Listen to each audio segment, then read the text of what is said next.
Assalamualaikum warahmatullahi wabarakatuh. Innal hamdalillah nahmaduhu wa nasta'inuhu wa nastaghfiruhu wa nu'minu bihi wa natawakkalu alayhi wa na'udzu billahi min shururi anfusina wa min sayyiati a'malina may yahdihillahu fala mudilla lahu wa may yudlil fala hadiya lahu. Asyhadu an la ilaha illallah wa asyhadu anna Muhammadan abduhu wa rasuluhu sallallahu alaihi wa ala alihi wa sahbihi wa baraka wa sallama tasliman katsiran katsiran.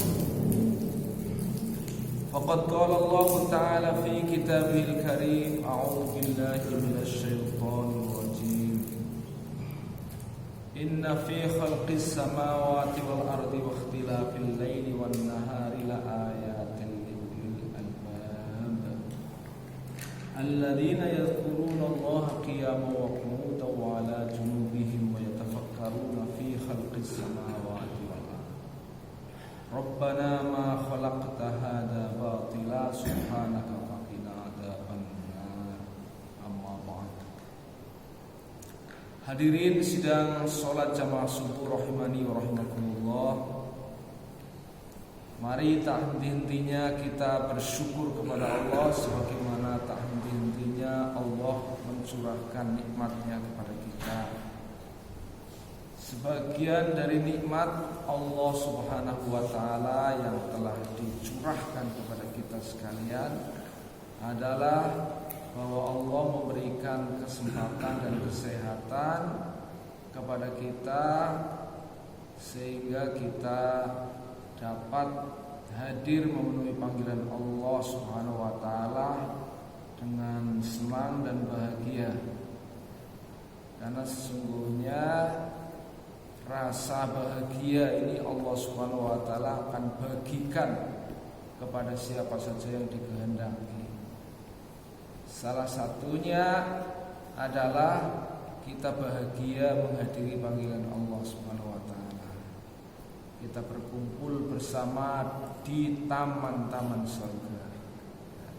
Dan kita belajar bersama-sama menggunakan waktu, menggunakan umur, menggunakan kesempatan kita untuk belajar mengkaji daripada ilmu-ilmu Allah Subhanahu wa taala yang terbentang di alam semesta maupun yang sudah tertulis dalam Al-Qur'an sebagai pedoman hidup dan kehidupan kita, sehingga kita bisa hidup dengan tenang, dengan tentram, karena di balik petunjuk Allah, di balik petunjuk Rasul Allah itu ada kebenaran, ada janji, dan ada kepastian yang bisa kita harapkan untuk bekal kita hidup di dunia dan bekal kelak kita hidup di akhirat. Hadirin rahimani wa rahimakumullah. Pokok bahasan pada kesempatan pagi hari ini adalah Allah Subhanahu wa taala Maha Pencipta, Al-Khaliq. Hadirin rahimani wa rahimakumullah, Allah Subhanahu wa taala disebut Maha Pencipta. Mengapa Maha Pencipta?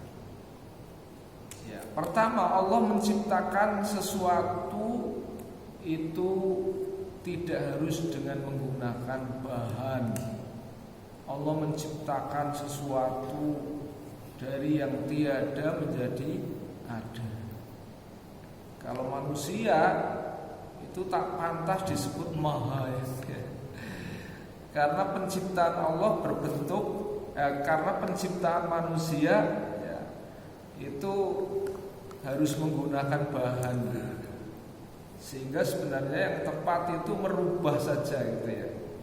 Merubah dari suatu benda ke benda lain agar lebih bermanfaat, itu ranah penciptaan manusia.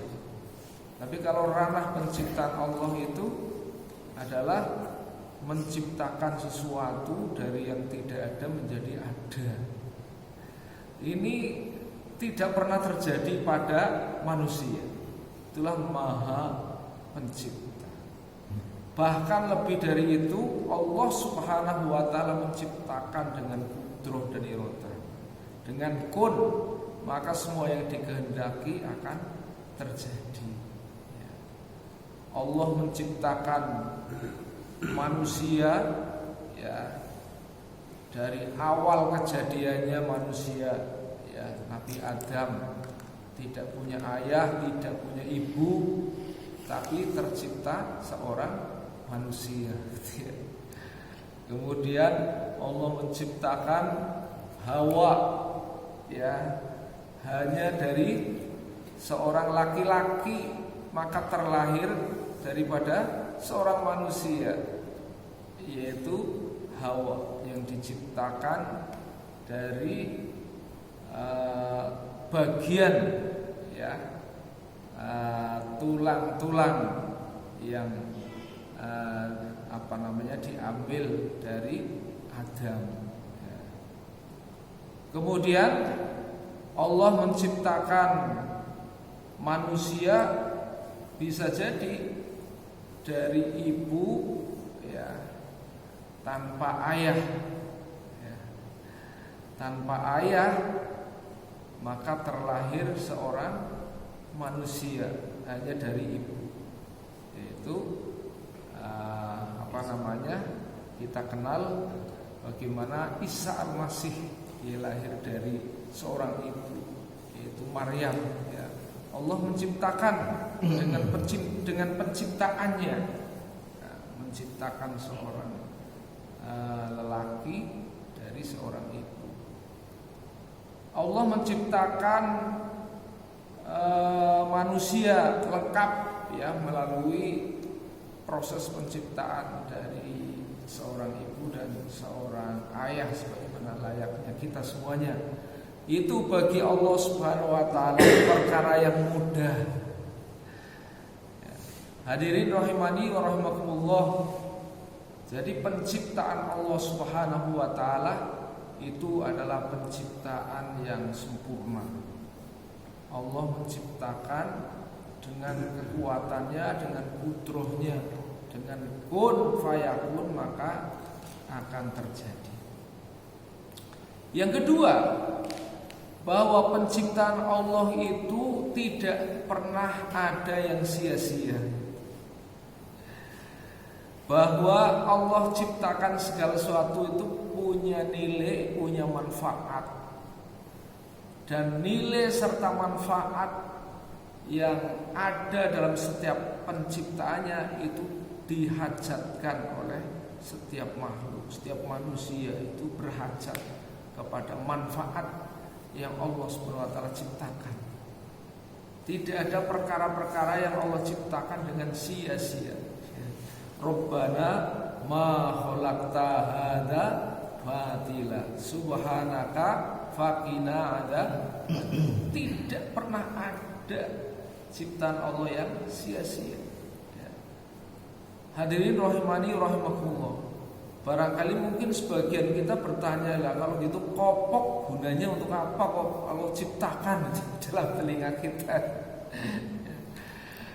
Hatta kopok dalam telinga kita itu ada manfaatnya ya. Mungkin kita baru sadar ketika nanti ada semut yang masuk ke dalam telinga kita ya. Coba kalau nggak ada kopok gitu ya, maka bisa jadi menggigit gendang kita itu bisa sampai berdarah-darah gitu ya. Tapi karena ada kopok, sebelum masuk ke gendang dia akan terpatahkan oleh kopok itu ya, misalnya itu contoh gitu ya. Apa artinya? Bahwa ciptaan Allah itu memiliki kemanfaatan yang luar biasa. Hadirin rahimani rahimakumullah. Bahwa kemudian ciptaan Allah itu jumlahnya tak terhingga ya. Coba kalau kita mau hitung betapa jumlah makhluk yang diciptakan Allah di bumi, kita nggak bisa menghitung ya.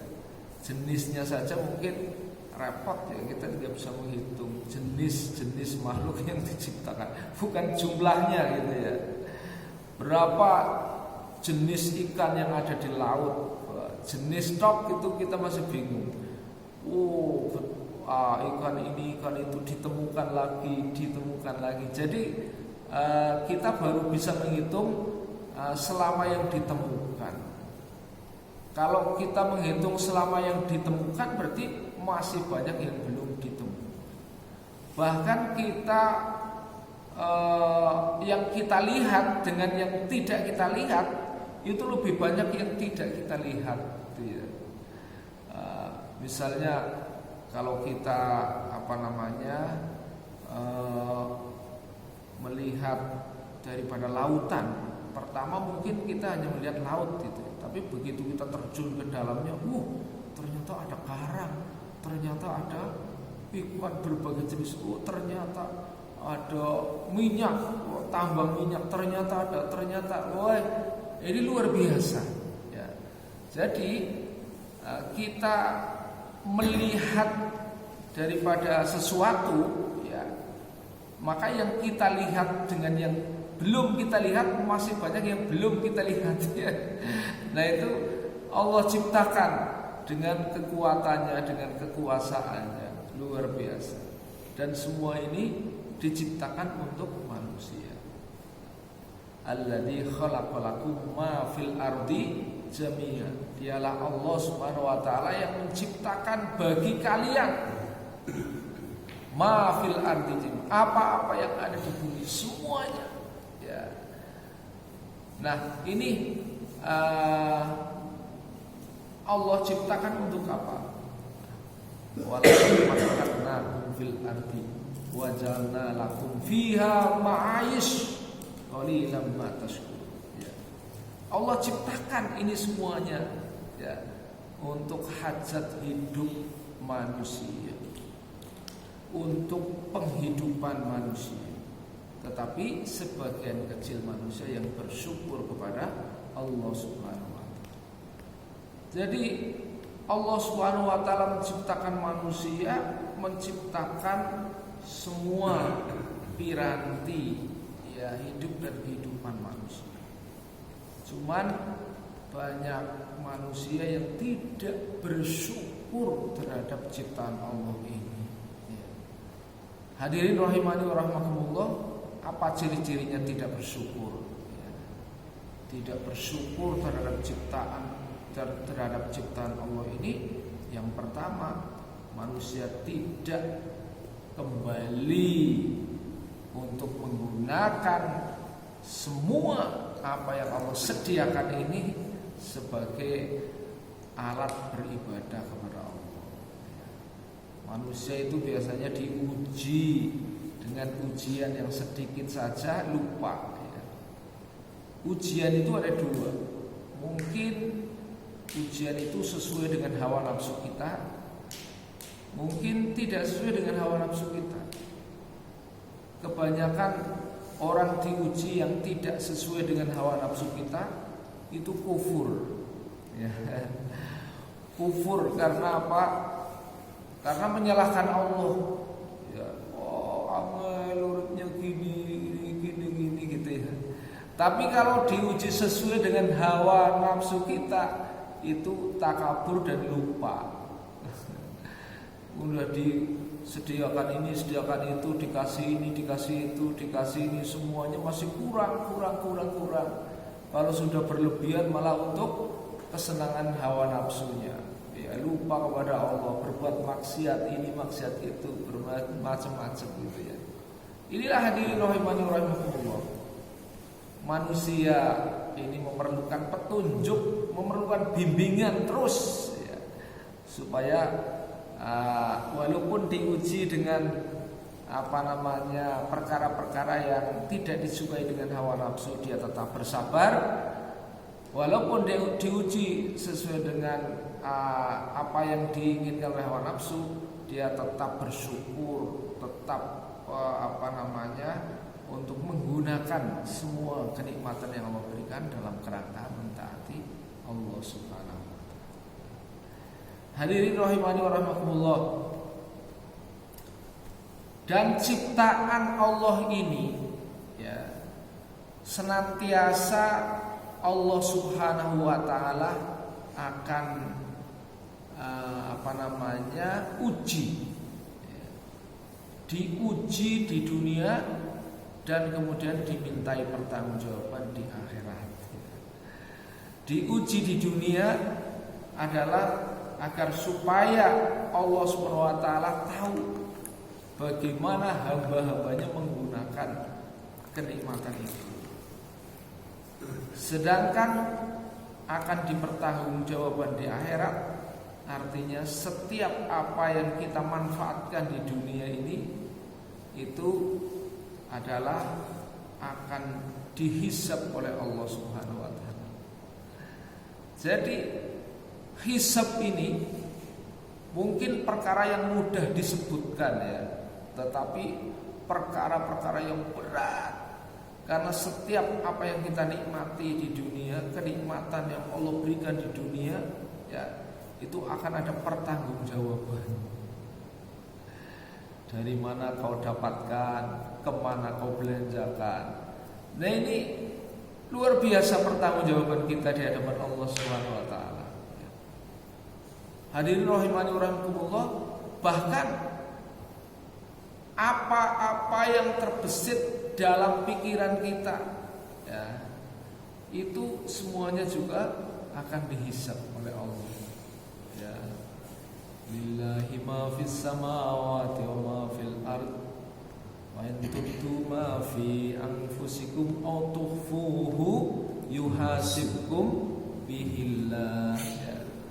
Yang masih kita sembunyikan, yang terbesit dalam pikiran, dalam hati, ini Allah tahu. Apalagi yang dijaharkan, yang kelihatan, yang diri kita dan orang lain melihat dan merasakan ya. Nah kalau begitu bagaimana nanti nasib kita di hadapan persidangan Allah Subhanahu wa taala ya. Hadirin rahimani wa rahimakumullah. Oleh karena itu sesungguhnya ini orang bisa selamat hanya dengan rahmat Allah Subhanahu wa taala. Gak bisa orang selamat hanya dengan mengandalkan amal kita. Oh, saya sudah sholat jamaah, saya sudah memberi zakat, saya puasa, cukup aku masuk surga. Gak ada yang bisa menjamin. Cukup saya dapat selamat sudah, gak bisa kita menjamin, gak ada yang bisa. Nah, maka pengharapan terhadap rahmat Allah menjadi hal yang sangat penting. Karena apa? Karena di samping kita harus memenuhi kaidah prosedural ya. Di dunia kaidahnya selamat kan satu, berislam ya kan? Nah, apakah kita sudah benar dalam berislam? Nah, itu perlu kita evaluasi. Yang kedua adalah kita beriman. Islam tidak cukup kalau imannya tidak cukup. Maka perlu bagaimana beriman kepada Allah, yaitu apa? Memperbagusi daripada keterlibatan Allah dalam segala aspek hidup dan kehidupan. Dialah yang berhak mengisi dan mewarnai hati kita. Maka perlu kita hidup dalam kerangka sibghatullah. Nah, karena apa? Selupan Allah inilah sesungguhnya menyebabkan kita itu menjadi taat. Sibghatullah wa man ahsanu minallahi sibghah wa nahnu lahu abidun. Nah, inilah iman ya. Mewarnai hati kita dengan keterlibatan Allah. Dialah Allah yang menciptakan, yang ini. Hanya Allah. Kalau hati kita sudah begitu, beriman kepada Allah, betul kan? Kemudian jalan ketiga ilmu. Mengapa dengan ilmu kita bisa berbuat sesuai dengan apa yang dikehendaki Allah. Ini loh syariatnya, ini loh caranya, ini yang dicontohkan oleh Nabi. Maka dengan ilmu kita bisa berittiba. Kan itu jalannya. Pak ittiba, mengikuti jejak Nabi. Bagaimana akan bisa mengikuti jejak Nabi, ilmu aja nggak punya, kan gitu ya. Oleh karena itu perlu belajar, dan belajar itu tak kenal berhenti sebelum nyawa kita terhenti. Dibelajar setiap saat, ya makanya minal mahdi ilal lahad. Ya. Hadirin rahimani rahimakumullah. Setelah kita ittiba atau dalam kerangka ittiba, yaitu menunaikan perintah Allah dan sunnah-sunnah Nabi dalam kehidupan, maka kita harus merasa selalu dilihat, diawasi agar kualitas berittiba kita bagus. Itulah yang disebut ihsan. Jadi ihsan itu adalah memperbaiki kualitas amal kita seolah-olah kita sedang diawasi oleh Allah. Dan setiap amal yang kita selalu merasa diawasi, dilihat oleh Allah, dilihat, diawasi dan dinilai oleh Allah, maka ini akan meningkat kualitasnya menjadi semakin. Kemudian jalan yang terakhir ikhlas. Karena dengan cara yang seperti itulah maka kita akan mendapatkan keselamatan. Tetapi di luar semua itu, jika Allah kehendaki bisa selamat, yaitu dengan rahmat. Kalau dengan rahmat Allah, orang yang belum beramal kebaikan saja, ya dia bisa masuk surga. Ya. Pernah terjadi, ya, yaitu seorang WTS tunasusila di zaman Bani Israel, ya, yang pada saat itu kebaikannya hanya memberi minum anjing yang kehausan, ya kan? Itu pada akhirnya juga dia menjadi ahli surga, gitu ya. Maka ketika hal ini mungkin kita bisa belajar ya di media sosial juga banyak, gitu ya, kajian tentang bagaimana dulu Insinyur Soekarno memahami hadis ini. Dia tanya ke beberapa ulama, gitu ya, tapi dia tidak puas gitu jawabannya. Kenapa? Karena menggunakan pemahaman yang dalam, gitu. Dia kata Pak Karno itu, dia memanggil ulama, jawaban para ulama ini rahmat Allah, Pak, gitu ya. Tapi Pak Karno kan dia seorang teknokrat, itu dia mungkin susah memahami rahmat Allah. Maka dia